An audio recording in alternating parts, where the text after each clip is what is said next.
বন্ধুরা আজকে বেরিয়ে পড়েছি সিভিআর আড্ডা ক্যাফে যাওয়ার জন্য। সিভিআর আড্ডা ক্যাফে কোথায় অবস্থিত এবং কি কি খাবার দাবার পাওয়া যায়, এবং ওখানে আজকে গ্র্যান্ড ওপেনিং রয়েছে, তাই আমাদের ইনভাইটেশন রয়েছে, তাই আমরা যাচ্ছি ওখানে গিয়ে খাওয়া দাওয়া করব। এবং কিন্তু মিঠুন টু গ্রুপের প্রত্যেক সদস্য রয়েছে, মিঠুন টু নিজেই ওখানে উপস্থিত রয়েছে, এবং ওখানে আমরা যাচ্ছি কলকাতা ফুটবল, আমি এবং আরেকজন রয়েছে, সবাই মিলে যাচ্ছি আমরা ওখানে। যেখানে ওখানে ইনভাইট থাকার কারণে আমরা বেরিয়ে পড়েছি। আজকে বেরিয়েছি, দেখতে পাচ্ছ একদম গ্রামের রাস্তা দিয়ে যাচ্ছি, খুব শর্টে যাওয়ার জন্য আমাদের গ্রামের রাস্তা ধরেই যাচ্ছি। আর গ্রামের ওয়েদারটা মানে যে পরিবেশটা চারিদিকে আমাদের দেখতে পাচ্ছ খুবই সুন্দর এবং সবুজে সবুজে ভরা, খুবই ভালো লাগবে তোমাদের এই গ্রাম্য পরিবেশ। এবং এই যেখানে চারিদিকে জল ছিল, চারিদিকে গাছপালা, গ্রামের রাস্তা খুবই ভালো। এবং এখান থেকে যাওয়ার পর আমরা কিছুটা যাওয়ার পর বৃষ্টি এসেছিল, দাঁড়িয়েছিলাম অনেকক্ষণ, টাইম ওখানেই চলে গেল, কারণ ওখানে বৃষ্টির জন্য দাঁড়িয়েছিলাম, কিছুটা ভিজেও গেছিলাম। তারপর ওখান থেকে মেন রোডে উঠলাম। মেন রোড ধরে কিছুটা যাওয়ার পর আমরা এসেছি তালদি বাজার, যেখানে দেখতে পাচ্ছ রেলগেট পড়ে যাওয়ার কারণে আমরা দাঁড়িয়েছিলাম। তারপর এখান থেকে আমরা গেলাম সোজা Taldi bus stand, Baruipur to Canning road. সেই ক্যানিং রোড, ক্যানিং এর দিকে যেতে ডান সাইডে পড়বে সিভিআর আড্ডা ক্যাফে অ্যান্ড রেস্টুরেন্ট। দেখতে পাচ্ছ আমরা চলে এসেছি সিভিআর আড্ডা ক্যাফে, যেখানে গুড়ের চা বিখ্যাত, যেখানে উপসারপঞ্চের চা, যেটা নাকি মহারাষ্ট্রের, আর খুবই ভালো টেস্টি। আর আমরা একসঙ্গে আসলাম তিনজন, কিন্তু মামা একা একা বসে গেল, এটা কিন্তু আমার ভাগনা ডেকে নিয়েছে, বললো আপনি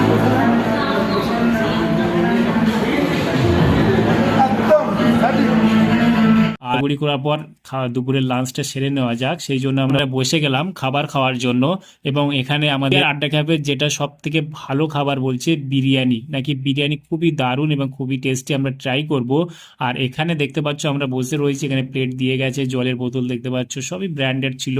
আর এখানে তারপর আমাদের বিরিয়ানি সার্ভ করছিল, কেমন খেতে দেখবো। এবং আমরা এখানে তিনজন বসেছি, এখানে বিরিয়ানি খেলাম, খুবই ভালো বিরিয়ানি বানায়। এখানে শুনলাম যে কাজ করে যারা, তারা সবই কিন্তু বাইরের, কেউ বলছে বিহার, কেউ বলছে উত্তরপ্রদেশ, অনেকেই অনেক জায়গা থেকে এখানে কিন্তু কাজ করতে এসছে। নাকি হোটেল ম্যানেজমেন্ট কমপ্লিট করার পর এখানে চান্স পেয়েছে। আর এখানকার খাবার তাহলে কেমন হবে তোমরা বুঝতেই পারছো, খুবই ভালো দারুণ বিরিয়ানি বানিয়েছিল। এবার চিকেন বিরিয়ানি থেকে মাটন থেকে সবই পাওয়া যাবে। আর এখানে প্রচুর আইটেম, চাইনিজ খাবার থেকে সবকিছুই নাকি পাওয়া যায়।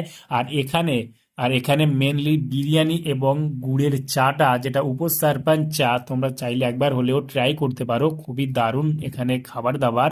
আমরা এখানে খেলাম, খাওয়ার পর আমরা একটু ভিডিও শুট করলাম। ভিডিও শুট করার পর মিঠুন টু গ্রুপের পুরো টিম ছিল। কলকাতা ফুটবল ফেসবুক পেজে তোমরা এখানকার লাইভ ভিডিওটা তোমরা দেখতে পাবে। সবার ট্যাগ হচ্ছে সিভিআর। হ্যাঁ, তো সিভিআর আড্ডা ক্যাফে নামটা এই জন্য দেওয়া হয়েছে কারণ এটা যে জায়গাতে খোলা হয়েছে, লোকালি এটা এমনভাবে খোলা হয়েছে, আপনার এটা ফার্স্ট ফ্লোরটা নন এসি, উপরের ফ্লোরটা এসি করা, তার উপরে হচ্ছে রুফটপ, আর তার বাইরে ওখানে একটা সুইমিং পুল করা চলছে, ওপরে কাজ চলছে, যার বাইরে দাঁড়িয়েও আপনারা মানে একটা হিউজ অ্যামাউন্টের টাইম আপনারা এখানে স্পেন্ড করতে পারবেন। নিজেরা ফ্যামিলিকে এনে, বন্ধু বান্ধবকে এনে আপনারা আড্ডা মারতে মারতে, যেটা আমরা বলি আড্ডা মারতে মারতে খুশি, আমরা পকেটে 10 টাকা নিয়ে আমরা কিছু না 1 ঘন্টা টাইম থাকি, আড্ডা মারতে একটা 10 টাকার চায় আমরা চলে আসি। তো সেই কনসেপ্টটাকে আমরা ইনফ্লুয়েন্স করেছি না আড্ডা ক্যাফে নাম।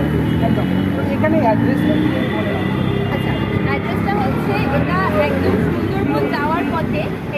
তারপর আমরা এখান থেকে ভিডিও শুট করে নেওয়ার পর আমরা চলে গেলাম মৌখালি ব্রিজে, যেখানে মিঠুন টু গ্রুপের টোটাল টিম গিয়েছিল। এবং ওখানে যাওয়ার পর সঙ্গে সঙ্গে দেখলাম বৃষ্টি এসেছিল, একটা রেস্টুরেন্টে ঢুকেছিলাম, সেখান থেকে গিয়ে আমরা কিছুক্ষণ ওয়েট করার পর বৃষ্টি থামার পর মিঠুন টু গ্রুপের যত টিম ছিল তারা ভিডিও শুট করছিল, কেউ ব্লগ ভিডিও করছিল, কেউ রিলস ভিডিও বানাচ্ছিল। তারপর সন্ধ্যা হওয়ার পর আমরা বেরিয়ে পড়লাম বাড়ি যাওয়ার উদ্দেশ্যে। তারপর ভাবলাম একটু অরণ্যকুলে ক্যাফে অ্যান্ড রেস্টুরেন্টে যাওয়া যাক, তাই ওখানে গিয়ে আমরা কিছু খাবার দাবার খেলাম এবং ফটোশ্যুট করলাম, ভিডিও করলাম। ভিডিও শ্যুট এবং ফটোশ্যুট করে নেওয়ার পর আমরা দেন বাড়ি চলে আসলাম। তাহলে বন্ধু আজকে ছিল ভিডিওটি যদি তোমাদের একটু ভালো লেগে থাকে অবশ্যই লাইক, কমেন্ট এন্ড শেয়ার করতে ভুলো না। আর আমাদের চ্যানেলে নতুন বন্ধু থাকলে চ্যানেলটিকে অবশ্যই সাবস্ক্রাইব করতে ভুলো না। দেখা হচ্ছে পরবর্তী কোনো ভিডিওতে।